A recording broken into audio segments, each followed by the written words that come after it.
오늘은 앞 시간에 살폈던 산해정 시대 2에 이어서 39살 때부터 산해정 시대에 있었던 일들을 살펴보도록 하겠습니다. 1539년 39살 되던 해여름, 제자들과 신흥사에서 글을 읽었습니다. 그리고 그곳에서 시 한 수를 지었습니다. 독서 신흥사, 신흥사에서 글을 읽다가 요초춘산 록마니, 아름다운 풀로 봄 산에 푸르름 가득한데 위련계옥자래지 옷같은 시냇물 사랑스러워 늦도록 앉아 있노라. 생새불능 무쇠누, 세상을 살아가노라면 세상 얽매인 없을 수 없기에 수운환부 수운기, 물과 구름을 다시 물과 구름에 돌려보낸다. 1542년 나이 42살 때 매촌 정복현이 와서 배웠습니다. 매촌 선생은 마천에 운학정을 지어서 계암강익, 도탄, 변사정 선생과 함께 심경과 성리설을 매일 강론하였습니다. 저술로 심학전서, 영리연설, 훈몽편 등이 있습니다. 이해 1542년 황강 이현 선생의 어머니가 돌아가셨습니다. 문상하고 만사를 지어 올렸습니다. 1543년 나이 43살 때 회제 이현적 선생이 경상도 관찰사로 내려와 선생에게 만나자고 편지하였습니다. 이에 남명 선생은 편지에 어찌 그자의 신분으로 감사를 찾아갈 수 있겠습니까? 저는 상공께서 배설을 그만두고 고향으로 돌아가실 날이 머지 않았을 것으로 생각합니다.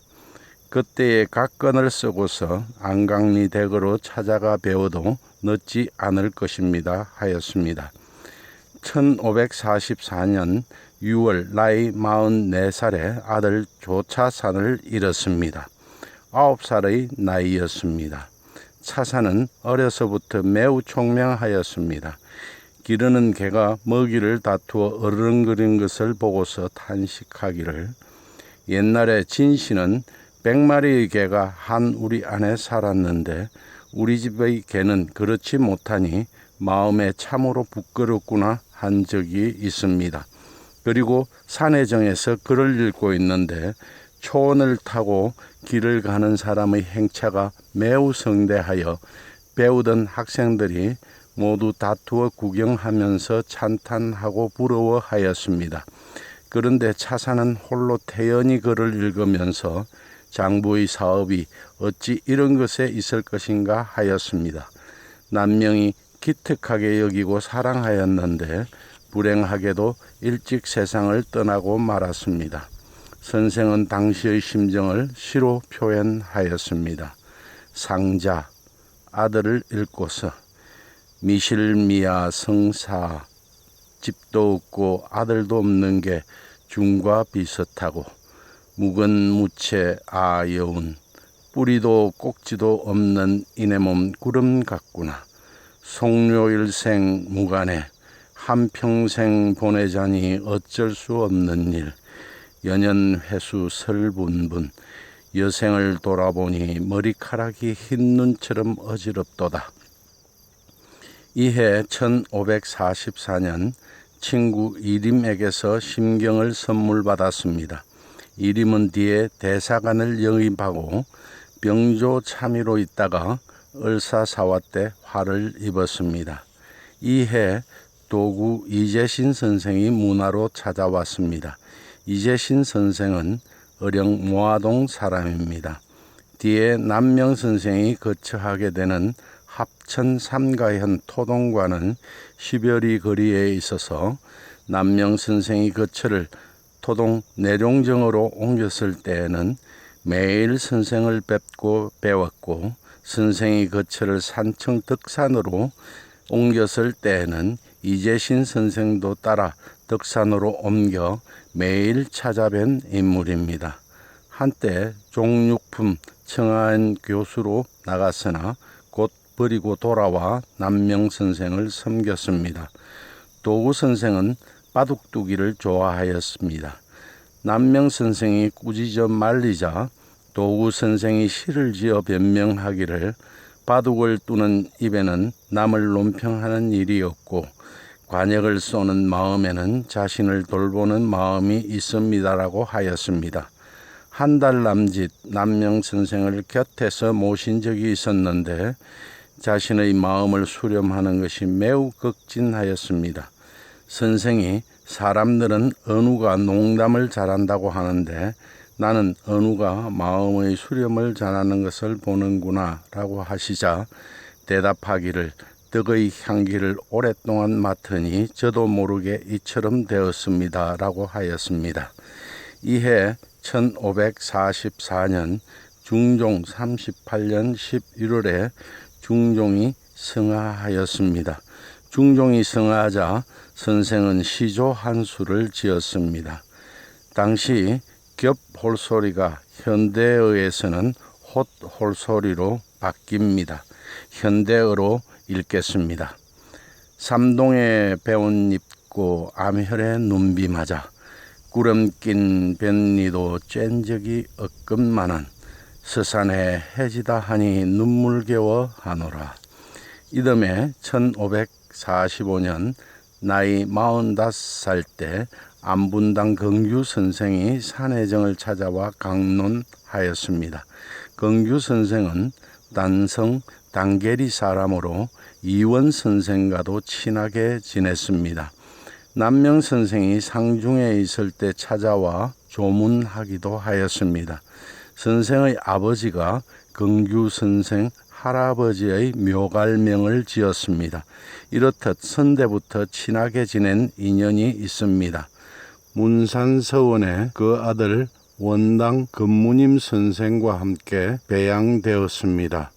금무님 선생은 남명 선생의 제자입니다. 이에 입제 노음 선생이 와서 배웠습니다. 입제 선생은 훗날 남명 선생이 세상을 떠나자 서성을 위하여 삼가 회원에 회산서원을 세워 봄, 가을로 서성의 제자를 지내며 추모하였습니다. 그리고 임진왜란 때는 권양 선생 등과 의병을 일으켜 망우당 곽재우 장군의 진중에서 군량 및 운송을 담당하였습니다.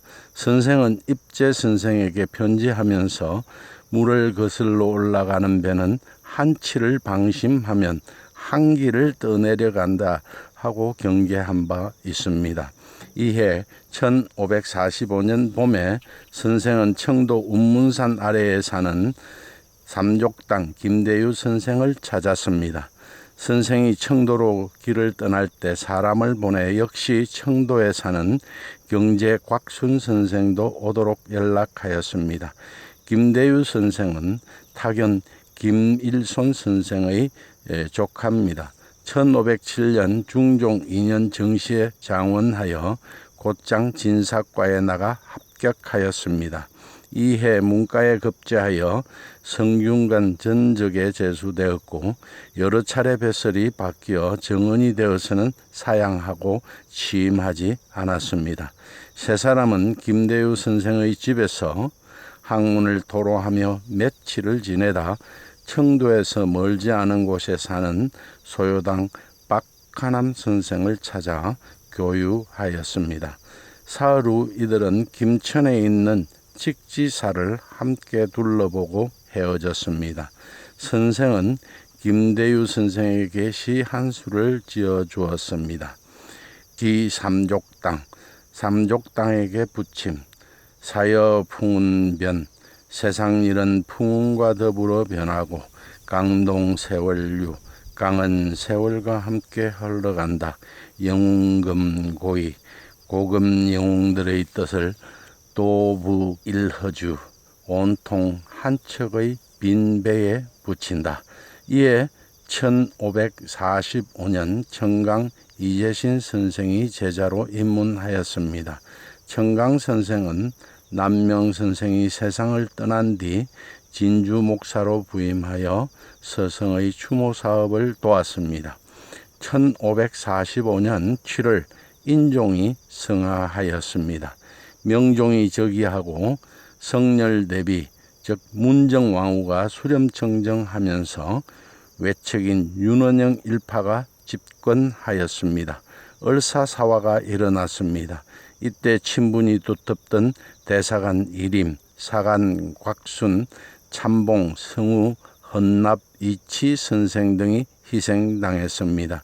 선생의 생존 연대에 있었던 4대 사화는 선생과 그 학파의 출처관에 깊은 연관을 가집니다. 특히 선생의 중년에 일어난 이 을사사화는 선생에게 매우 큰 충격을 주었습니다. 선생은 만년에 이르기까지 이 사화로 숨진 벗들을 생각할 때면 눈물을 흘리며 흐느끼지 않은 적이 없었다고 합니다. 긍교의 아들 원당 금무님 선생이 아버지의 명으로 수학하였습니다. 금무님 선생은 1576년 선조 9년 문과에 급제하여 금녀를 지냈습니다. 1565년에 옥은 양성현 도의령 선생 등의 재현과 함께 선생을 모시고 지곡사, 단속사 등의 사찰을 유람하였습니다. 선생이 돌아가시자 제문을 지우 기운이 강학을 타고났으며 정자와 주자의 학문을 개성하셨네 하였습니다. 이에 1545년 11월에 어머니가 김해에서 돌아가셨습니다.